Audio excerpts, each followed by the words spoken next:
Nano booster capsule मधून मी श्रीकांत माने. आज आपण आलेलो आहे वडगाव या गावी, तालुका दौंड, जिल्हा पुणे. जे शेतकरी आपल्या सोबत आहेत आज, ते बराटे साहेब, ज्यांनी या ऊसाला नॅनो बुस्टर कॅप्सूल वापरलेलं आहे, आपण त्यांचं आज मनोगत ऐकूया. नमस्कार, मी वडगाव दरेकरून दत्तात्रय विठ्ठल बाराते बोलतोय.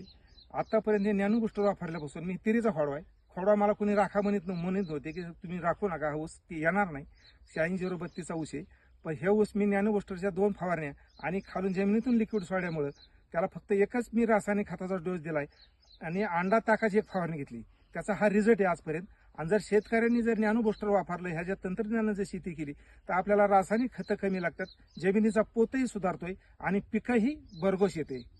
पाहू शकता आपल्याला ऊसाच्या पानाची साईज असेल, काळोखी असेल, जबरदस्त असा रिझल्ट आलेला आहे. तिरी आणि जबरदस्त असा ऊसाला रिझल्ट आलेला आहे. एकदम जबरदस्त अशी काळोखी आहे, फुटवा आहे आणि पानाची साईज झालेली आहे. ओके.